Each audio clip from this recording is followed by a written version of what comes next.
estudiantes, ahora vamos a ver un poco de historia de cómo es que terminamos con la idea de que las placas tectónicas se mueven y el nacimiento de esa teoría de tectonismo de placas. Vamos a empezar viendo que la teoría de placas tectónicas fue un gran avance al estudio del planeta porque lo que logra explicar es grandes preguntas eh, sobre el planeta y también nos permite hacer una predicción de cómo va la distribución de las masas continentales se van a ver en el futuro.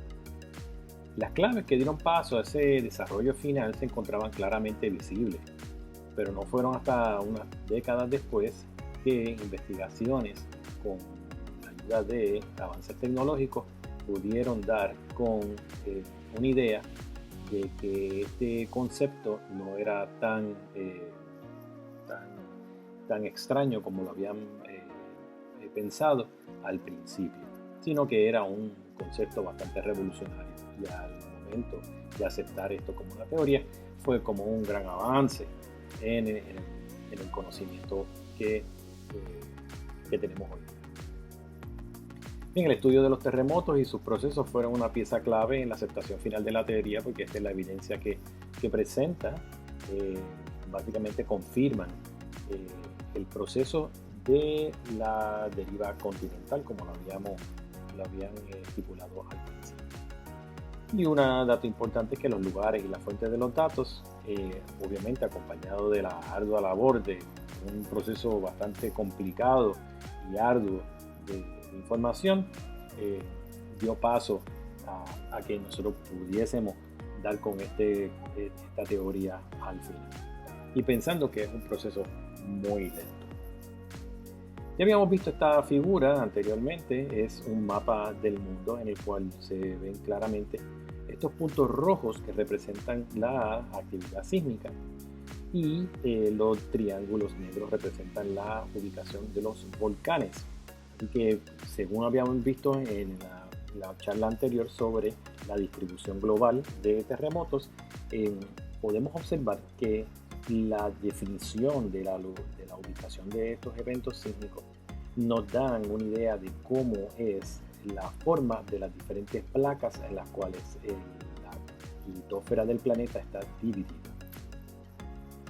Y habíamos visto este mapa también, en el cual podemos ver ese relieve del fondo marino, claramente en donde podemos identificar dónde se encuentran las dorsales oceánicas, en lugares donde es más llano, ¿verdad? Que estas áreas más azules más profundas. Y pues claramente esos lugares donde es más llano y donde observamos una característica especial de ese suelo oceánico es donde nosotros podemos observar la correlación con la actividad sísmica. Vamos a empezar hablando sobre cómo se veía el planeta hace 200 millones de años atrás. La realidad es que podemos identificar cómo se veía la topografía o la geografía de nuestro planeta muchos millones de años atrás. Sin embargo, si añadimos el tiempo hacia el pasado, si añadimos más tiempo, 300, 500, 1 billón de años atrás, entonces esa data cada vez tiene mayor error. Por lo tanto, nosotros queremos partir siempre desde Pangea, que es una palabra que representa toda la tierra, pan de todo, gea de tierra. Y es un momento en la historia de nuestro planeta, hace 200 millones de años atrás, que se encontraban todas las masas juntas. Aquí nosotros podemos identificar parte de ellas. Por ejemplo, podemos ver Norteamérica, Suramérica, aquí se encuentra África, podemos ver a India, Antártica, ¿no? Y podemos ver parte de Asia. También aquí en esta parte de acá podemos observar cómo nos ayuda a poder visualizar la distribución geográfica de esos continentes. Resulta que si nosotros podemos darle para atrás al tiempo, ver cómo las masas continentales se situaban hace 200 millones de años atrás, estamos hablando del periodo Triásico tardío, en el cual podemos observar, ¿verdad?, la distribución de esas masas continentales.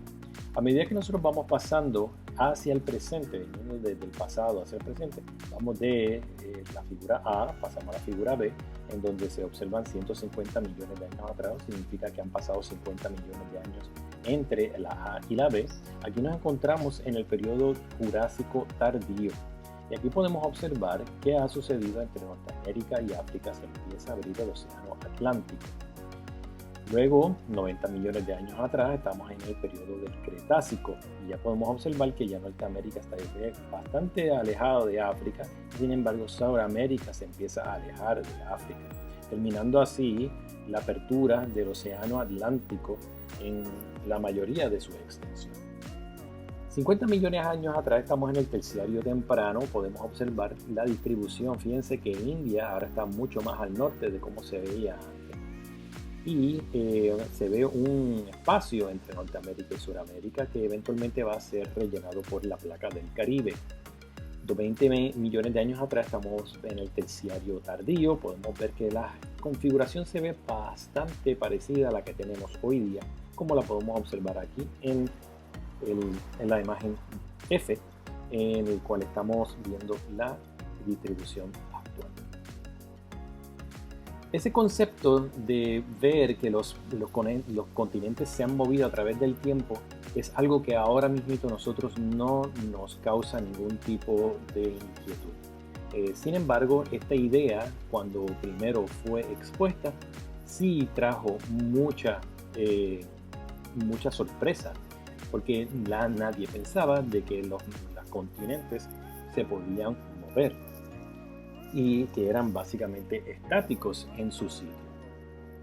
Sin embargo, la evidencia es muy clara y es imposible no aceptarla. Podemos empezar con la evidencia que proviene de Abraham Ortelius en 1596 y de Francis Bacon en 1620, en lo cual decían pues la forma de las costas son muy parecidas y tal vez parecen ser piezas de un rompecabezas que pueden ser armados nuevamente.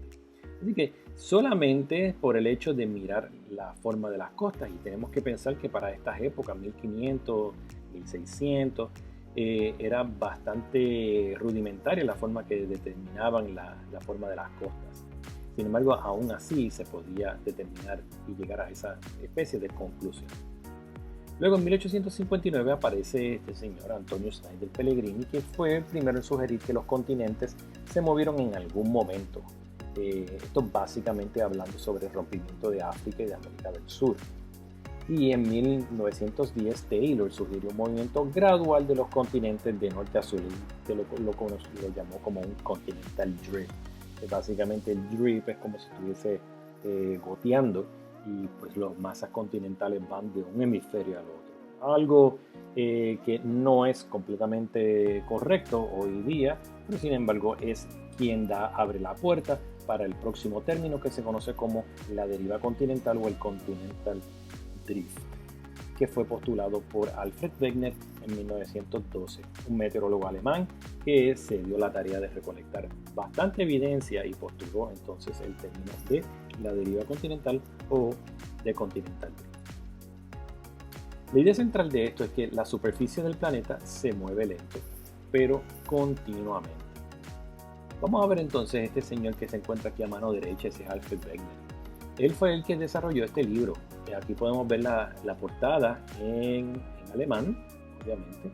Esto fue publicada para 1915 y aquí Die Entstehung der Kontinente und Ozeane significa el origen de los continentes y los océanos. Y fíjense que estamos aquí en plena Primera Guerra Mundial y por lo tanto el libro no fue traducido al inglés hasta unos años después de que culminara la Primera Guerra Mundial. Por lo tanto no había una forma directa de revisar o de refutar la ciencia que se encontraba en este libro. Y básicamente aquí postulaba diferentes evidencias para poder decir de que definitivamente los continentes sí se habían movido en algún momento. Vamos a ver cuáles son las diferentes evidencias que él postuló en su libro. Número 1, el encaje de los continentes, también como habíamos dicho de la observación de Ortelius y de Francis Bacon, en que los continentes pueden engancharse una vez si tú los pones uno al lado de la otra. Esto representa un encaje bastante bueno. Los colores representan, pueden ser un solo ape o puede ser un espacio vacío. Y fíjense que enganchan bastante bien, o sea, no hay una diferencia demasiado prominente, no es contundente la diferencia. Por lo tanto, esto podríamos decir de que sí, en algún punto estos dos continentes estuvieron juntos en algún momento.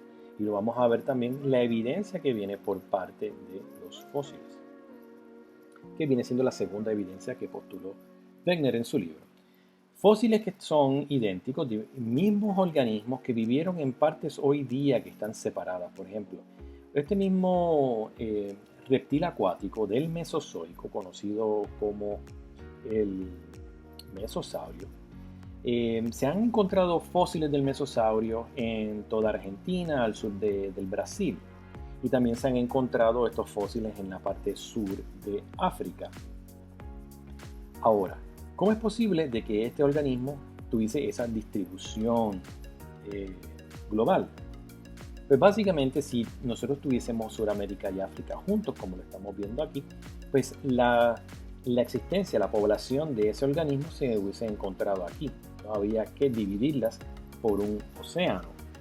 Los que estaban en contra de la idea de la deriva continental postulaban que ese mismo organismo podía haber nadado, ¿verdad?, transportándose de un lado al otro del océano Atlántico.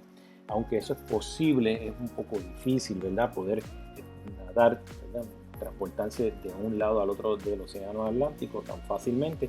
Y si era tan buen nadador ese organismo, ¿por qué entonces no se distribuyó más arriba o al otro lado de las masas continentales? De la misma manera también podríamos hablar sobre la fauna y la flora. Hace 270 millones de años atrás el planeta se encontraba en un punto glaciar, se llama un planeta completamente de hielo, la glaciar, y aunque esas capas de hielo no llegaban totalmente hacia el ecuador, había una gran capa de hielo cubriendo los polos, tanto el polo norte como el polo sur. Un dato interesante es que las masas continentales en este punto, ¿verdad?, ahora mismo nosotros sabemos que Antártica se encuentra en el polo sur, pero en esta época, estamos hablando de 200 millones de años atrás, India, África y Sudamérica, todos eran parte de ese polo sur. Por lo tanto, las rocas, la evidencia, ¿verdad?, porque ninguno de nosotros estaba allí, los organismos que estuvieron ya se murieron hace mucho tiempo. Así que lo único que nos sobra, la única evidencia que tenemos es la roca. La roca fue la única que estuvo ahí, la roca que se formó hace 200 millones de años atrás y que todavía existe, estuvo ahí y evidenció ese punto en particular del tiempo del planeta.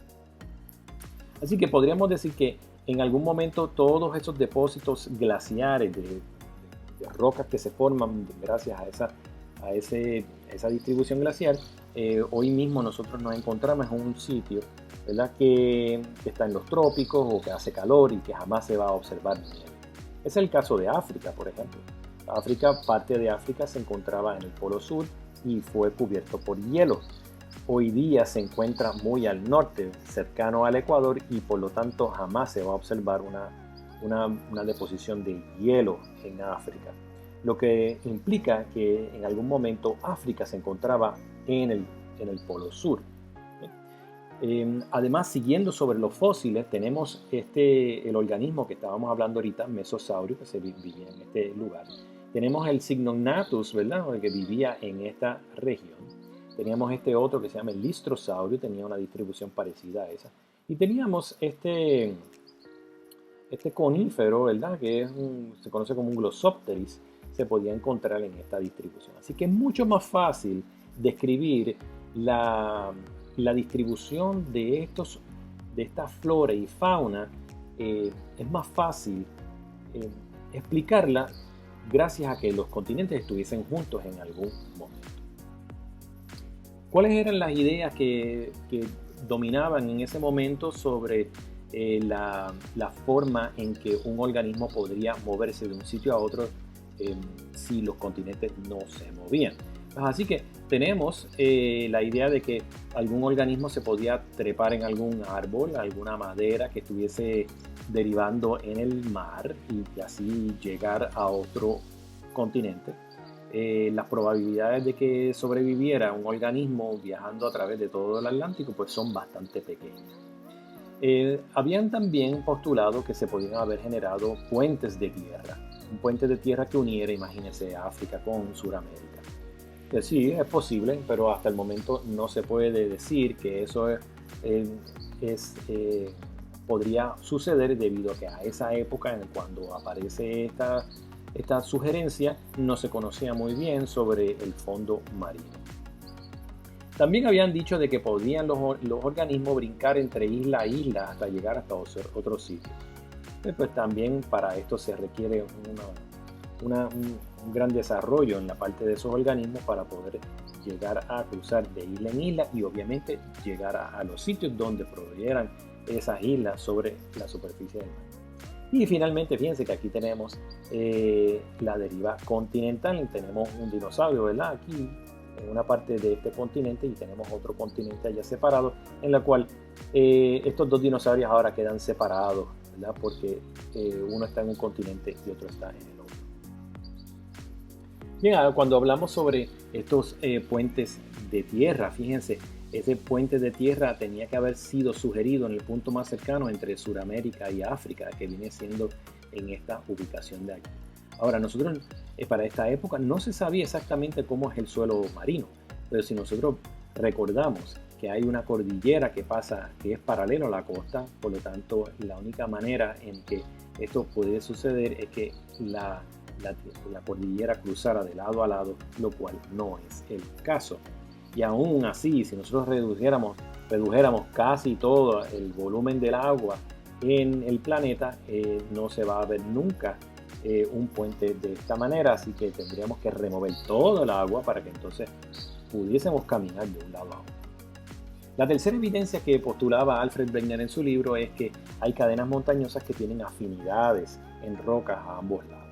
Lo que quiere decir es que, por ejemplo, en esta parte de aquí nosotros tenemos el Norteamérica y tenemos a África, tenemos a las islas de Inglaterra y Escandinavia, y tenemos Groenlandia, Escandinavia, Inglaterra.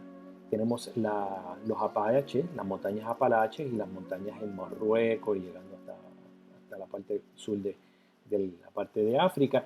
Son rocas que tienen los mismos tipos, son afinidades en roca. Por ejemplo, es decir, que si yo voy hoy día a Carolina del Norte, veo aquí unas rocas que tienen muy parecido, tienen los mismos minerales y los mismos grados de formación que una roca que tengamos aquí por Marruecos. Así que es un punto importante en el que si en algún momento estas rocas se formaron bajo el mismo momento y ahora se encuentran separadas, pues entonces se podría decir de que esas masas continentales en algún momento estuvieron juntas. Bien, esto nos dice también que es una forma drástica que culmina las cadenas montañosas a ambos lados del Océano Atlántico, y estos sistemas montañosos son de la misma edad de formación y el mismo tipo de roca. Si fuesen diferentes tipos de rocas, entonces pues se caería toda la idea y entonces tú dirías, bueno, pues entonces se formaron en condiciones distintas. Tenemos finalmente la evidencia paleoclimática, y aquí estamos hablando un poquito antes sobre la ubicación geográfica de esas masas continentales. Hoy día nosotros tenemos esta distribución, fíjense. Tenemos Sudamérica, África, tenemos a India sumamente al norte del Ecuador, o sea, en el hemisferio norte, y tenemos Australia. Si nosotros le damos para atrás al tiempo, podemos ver que cada una de estas se une en una gran masa y podemos estar hablando de que esto es Pangea nuevamente. Y si tenemos un momento en el que los polos tienen hielo, pues entonces vamos a desarrollar depósitos de hielo. Así que esta evidencia puede ser de dos formas. Lo que se formó en un pasado que estaba ubicado en un polo glacial y hoy día se encuentra en un sitio tropical, como también nosotros tenemos la evidencia de algo que se formó hace millones de años atrás en los trópicos y se encuentra hoy día en una ubicación de polo donde no crecen plantas tropicales y solamente lo único que tienes es hielo. Así que vamos a ver, este es el ejemplo de la isla de Spitsbergen en el océano Ártico, y tiene un récord fósil que muestra que 200 millones de años atrás la isla estaba cubierta por flora tropical. Y bien interesante, esto es una isla que se encuentra en el océano Ártico, en el norte, y tiene evidencia de que en algún momento de su historia se depositaron flora tropical. Así que, ¿cómo tú explicas eso? Otro caso es lo opuesto, la evidencia de África Central. El récord fósil muestra que 270 millones de años atrás hubo en ese lugar acumulación de capas glaciares, como le estaba comentando anteriormente. Significa que en algún momento, la forma más fácil de explicar esto es que en algún momento estas masas continentales se movieron al lugar donde se encuentran hoy día. Bien, así que parte de todo esta gran cantidad de datos fue recopilada por Alfred Wegener para poder explicar que las masas continentales se movieron en algún momento y que el clima que había en el pasado es el mismo que tenemos hoy día, debido a que el clima se forma por la rotación del planeta y la rotación a través de rotación anual alrededor del Sol, ¿no? Así que ese mismo clima que teníamos hace 270 millones de años atrás es el mismo que tenemos hoy día. Por lo tanto, no tenemos un clima raro para poder explicar que en el sur de África estando en los trópicos, tenga una capa glacial. Es muy difícil tratar de explicar ese tipo de patrón climatológico sin invocar que las masas continentales se mueven. ¿Cuál era el problema de esto? Es que tan pronto Wegener publica este libro, la gente lo empieza a leer, empiezan a criticarlo. Mucha gente estaba en contra de lo que postulaba Alfred Wegener, especialmente los científicos del hemisferio norte, mientras que los científicos del hemisferio sur estaban muy seguros de que lo que se estaba postulando tenía que ser cierto. Y esto debido a que el hemisferio sur es donde más movimiento tectónico se ha visto, y pues obviamente existe una evidencia mucho más importante. Bien, volviendo al tema, el problema que tuvo Wegener es, aunque esta evidencia se vea muy sólida, se cayó porque no había ningún mecanismo que pudiese explicar por qué los continentes se habían movido, por qué había ocurrido esa deriva continental. Así que él fue un golpe muy fuerte para Alfred, pero siendo un científico muy bueno, no se dio por vencido y se dio a la tarea de tratar de explicarlo, lo cual lo llevó a la isla de Groenlandia, donde desafortunadamente pereció y no pudo presentar un mecanismo sólido. Sí llegó a presentar dos posibles mecanismos. Se preguntaba qué podría estar causando el movimiento y qué fuerzas es lo suficiente capaz de mover los continentes. Pues entonces postuló dos cosas. La marea, fíjense que estamos hablando de cuando la Luna se mueve alrededor del planeta y se alinea con el Sol, pues entonces esto va a generar una fuerza gravitacional en la masa de agua, que probablemente esté dando algún tipo de contribución para que esa masa continental se mueva. Recordemos que en este caso nosotros no estamos viendo que las masas continentales, toda la masa continental se une en algún punto, solamente tienes que remover el agua. Lo que se estaba pensando en esos momentos, pues esas masas continentales tienen alguna raíz, están atascadas al suelo marino, o están flotando sobre ellos. O sea que hay una cierta idea que no está muy clara en ese momento. La segunda solución posible que estipuló fue la de fuerza centrífuga. ¿Qué nosotros vamos a tener con estas dos posibles fuerzas? Vamos a decir que los científicos no se tragaron estas soluciones, estos mecanismos que postuló él. Básicamente terminó siendo ridiculizado porque los cómputos que la gente presentaba para poder refutar estos argumentos eran muy sólidos, ¿sí? Así que él dijo, pues tenemos una fuerza centrífuga que básicamente el planeta está rotando y entonces esa masa continental, entonces básicamente se está moviendo por esa fuerza centrífuga.